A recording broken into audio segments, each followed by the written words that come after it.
Chapel's made up of little pieces of pottery, shells.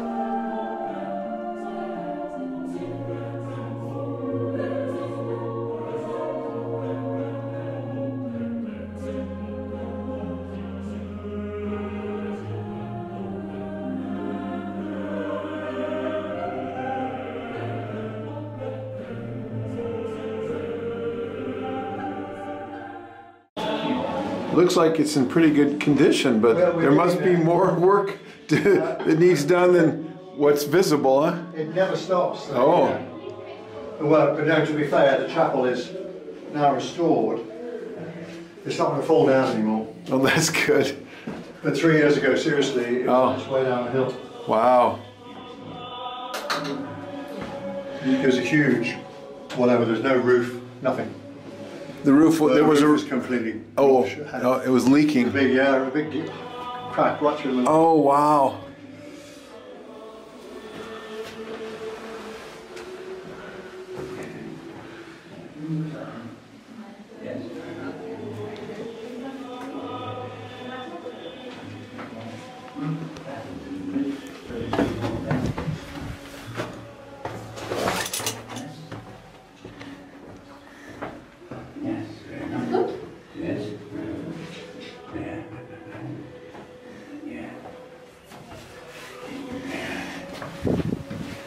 Just keeps going. Oh, this is the way out. Oh, it's the way out. Okay. Yes, yes, yes. Oh, that way people can just pass right on through. Yeah, got a place, isn't it? Wow, amazing. Who would have thought? This way. Yeah, come. Just stay there. Now this chapel has like 3 stories to it. Amazing. You start in the top and you work your way down and come out the bottom. What a unique, interesting little place. Definitely has Catholic overtones. And here are notice wild fuchsias growing. I guess they're wild. I don't know if they're native here or not, but they've been planted, so maybe they're not native. So we've just come into Blarney Castle area. We're walking down the path to the famous Blarney Castle. These are the gardens. There's a beautiful stream here that flows toward the castle. The castle was built in the 1400s, so it's not real old. Well, it's old, not compared to some castles. And beautiful gardens around the castle. And there it is from a distance. And we're heading up the path toward the famous Blarney Castle.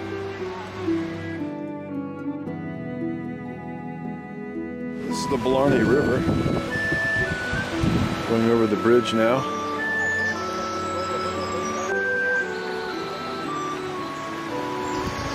There's beautiful gardens around this and an arboretum around the castle. We're moving into that direction right now.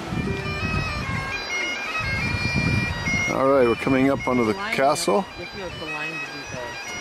And actually have a bagpiper there doing his bagpiping thing. That's kind of cool. Here's the River Blarney again. The Blarney River, I'm not sure which it is. I'm going over the bridge. Really lush and green around here. Very beautiful. The flowers are blooming. Really beautiful. All kinds of maples and birches. A lot of trees I recognize around here.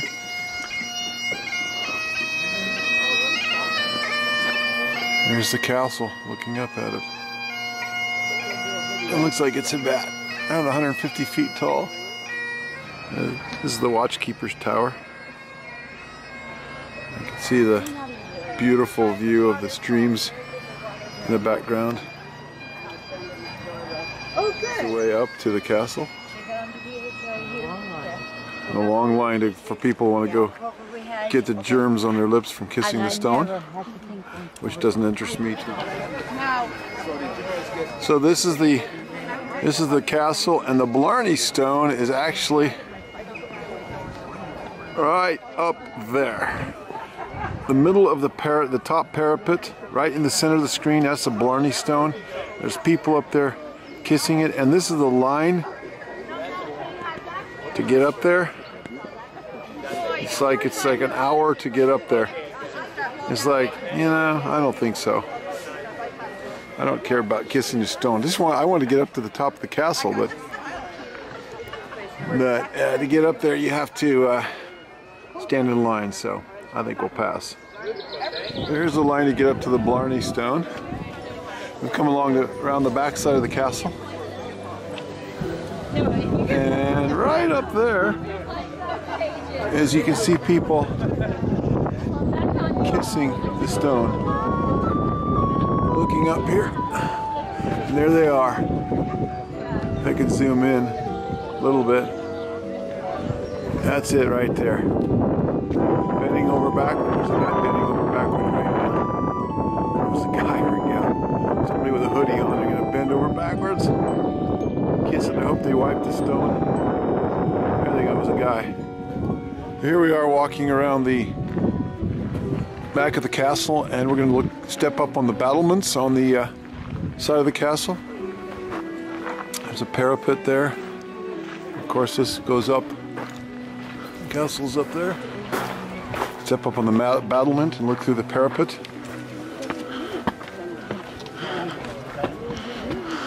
Oh yeah, good view. Lovely view down there. There's the...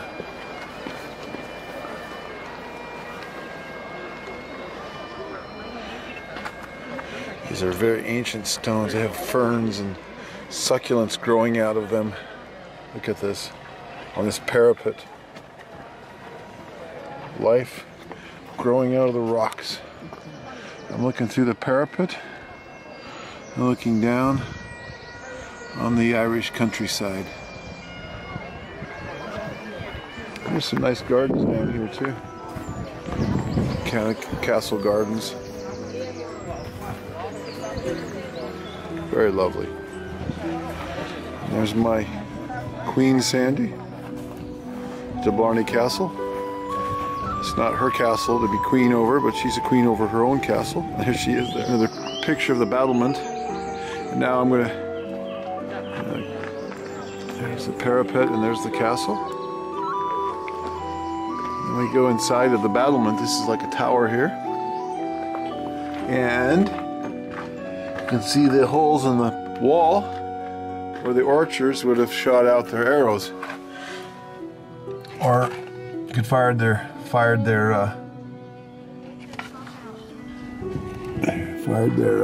guns.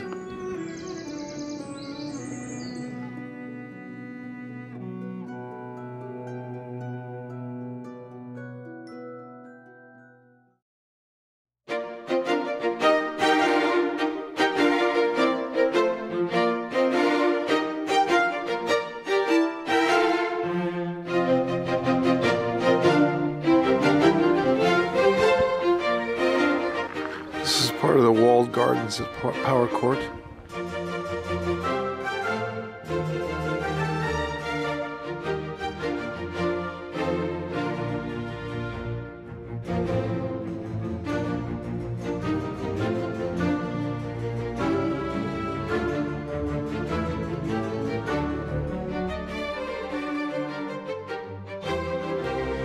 This is the biggest beech tree I've ever seen. I don't know what kind it is, but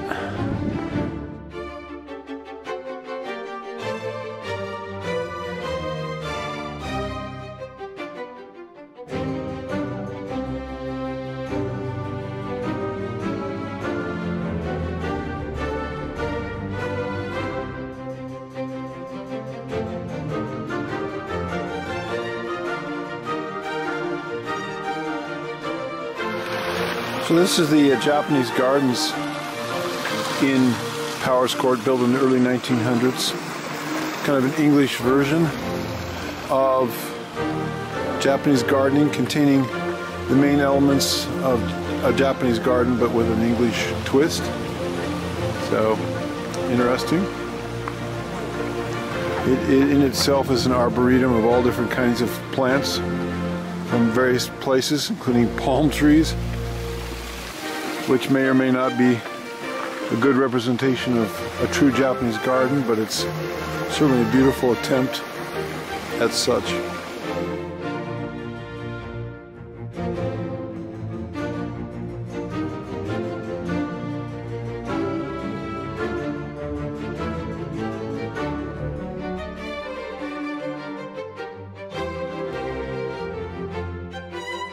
Another view of the Japanese garden at Powerscourt from a different angle.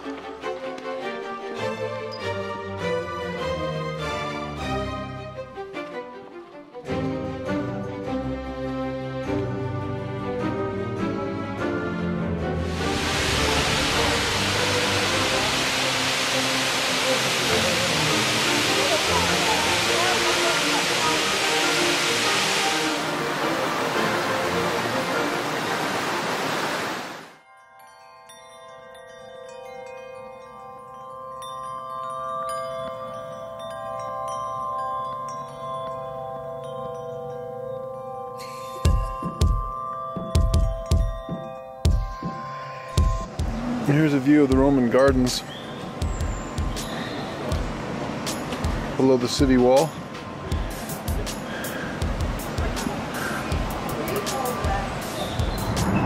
So these artifacts have been discovered in the excavations and archaeological diggings in Chester and have all been placed here. These are all Roman ruins that have been discovered and then collectively collected and placed in this area.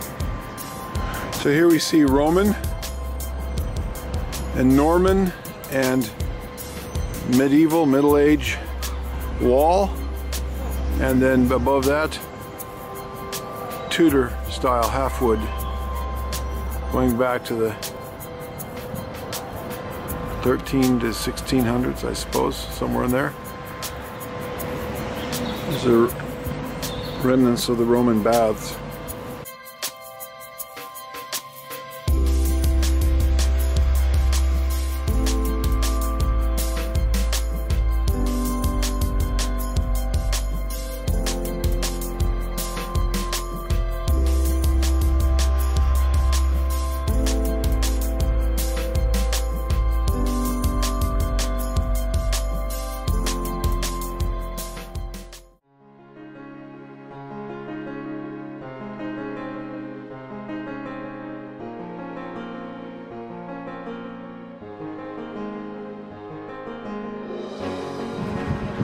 So we're on the north coast of Northern Ireland, and in the distance, on the horizon, is Scotland.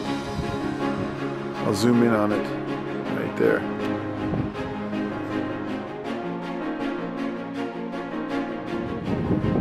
There are more sheep in Northern Ireland than there are people. 1.8 million people. We're in Northern Ireland. This is the Antrim Coast. The northeast coast of Northern Ireland.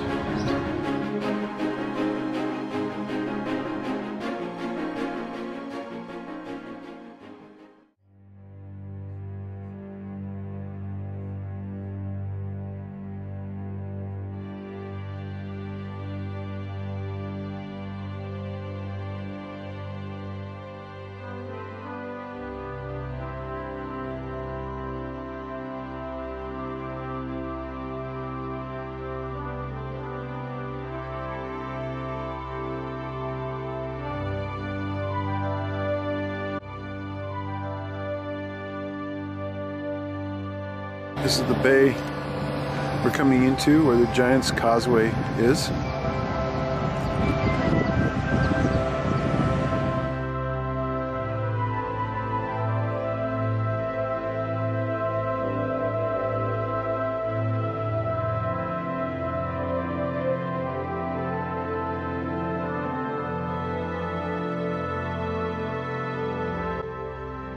There is apparently about 40,000 of these columns, these basalt columns. Most of them are 6-sided, some of them are 8-sided.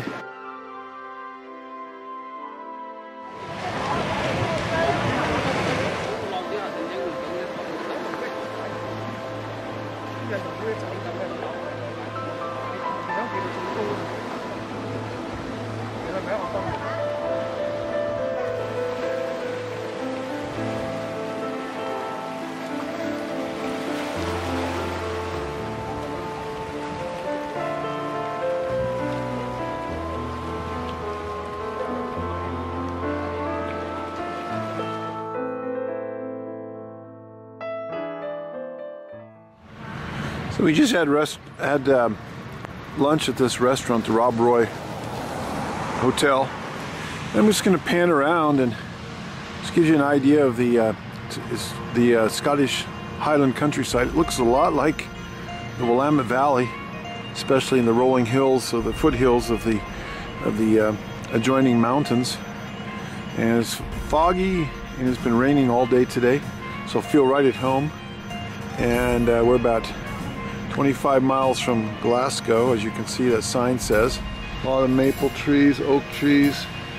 Haven't had a chance to get out and look at the trees, what the conifers are. Cattle and sheep everywhere. Birch trees. I see some spruce trees. So we are here at Loch Lomond in the Highlands of Scotland. We're about ready to take a cruise on the boat. We're on a cruise boat here, and we're going to take a cruise on this lake, Loch Lomond. And we pulled into Greenock, which is just downriver from Glasgow this morning. And then we jumped on a motor coach and have made our way from the lowlands up to the highlands, where we are about to go for a short little cruise on this lake. It's a wonderful day. Feel right at home. Drizzling, cloudy, but still beautiful. And as they say here, today's rain is tomorrow's whiskey. Cruising on Loch Lomond, the Highlands of Scotland. Misty and foggy, but beautiful, charming nonetheless.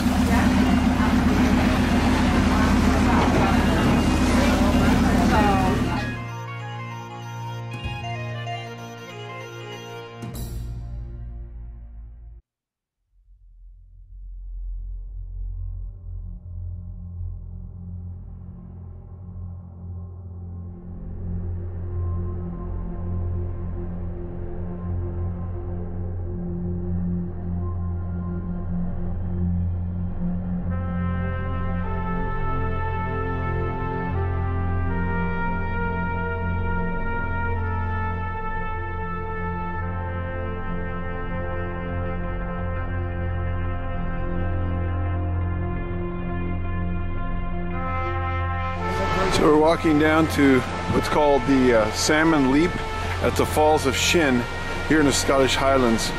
The Atlantic salmon spawn up the stream here, and apparently there have been sightings of them already. See any salmon? No? Beautiful though. Yeah, all right.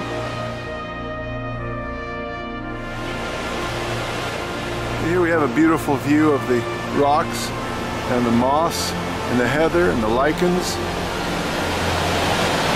and the trees, and a lot of native birch trees. I'm seeing a lot of birch trees, hazel, and the only two conifers that are native to Scotland are the tamarack or larch, and then the Scotch pine. You see a Scotch pine perched up there on the cliff, right there. And they grow a lot of Sitka spruce, which were brought in from the Pacific Northwest in Canada. And but they are not an indigenous species of conifer. But they do very well here, and they're logged. Whole forests of them. They were brought in after World War II.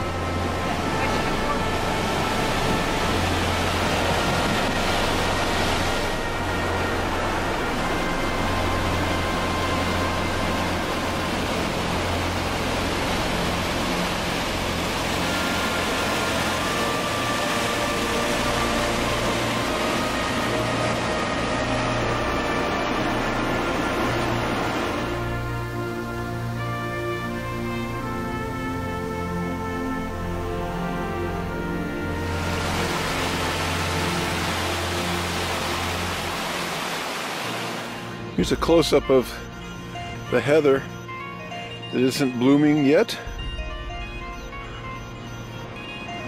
And then against the backdrop of the heather, or the backdrop of the heather is there's willows here, birches. There's a willow and birch, and I've seen also a lot of mountain ash, sorbus, and then here we have a forest of Scotch pine, native Scotch pine, Pinus sylvestris. Of course, you have Scotch broom blooming. I've seen nettles and fireweed. Here's some Sitka spruce, which is not native. It's nestled down in here. There's some. And lots of Scotch broom. And then a similar variety of, or another plant similar to Scotch broom called gorch, which has yellow flowers blooming now. And then there's larch also. There's a larch tree right in there. And there is a larch. And then here's a sorbus, or a mountain ash right here. And huckleberry. Here's a birch up close. You can see the bark. A lot of bracken fern. It's all over the place. And we have a lot of the same plants in Oregon, Western Oregon, that they do here. And then of course buttercup, daisies, little daisies.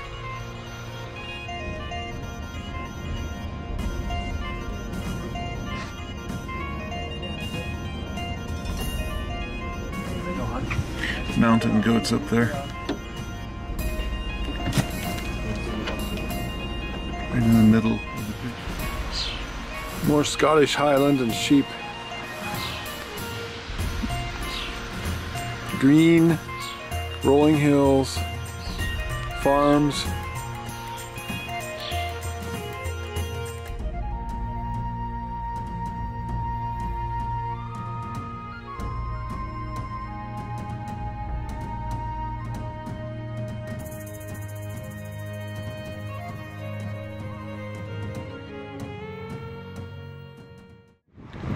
Welcome to Dunrobin Castle, which dates, the earliest parts date from the 13th century and has been added onto, and was the home of the Duke of Sutherland, the Dukes of Sutherland, who owned all the land around here and still maintain possession of the castle.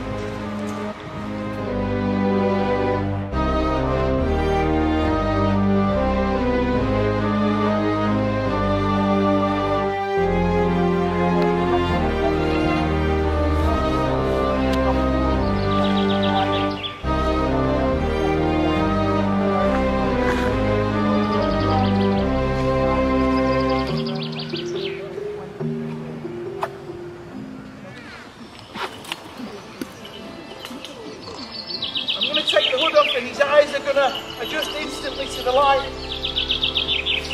Let me get down here. And he's ready to go, I can see. Wow. He's 13 years old and he's in tip-top condition.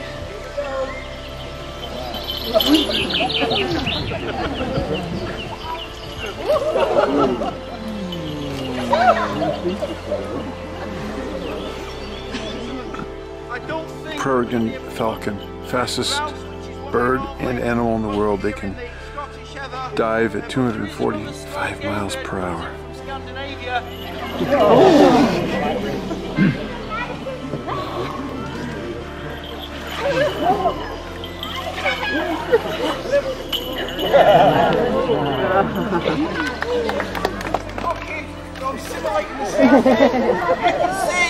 He's really hanging on to that for dear life. It's the same as the falcon. This food is quite hard won, and this is going to help him go flying and survive tomorrow. This is a hawk. The previous one was a falcon. This is down through Arizona, Mexico, and into Peru.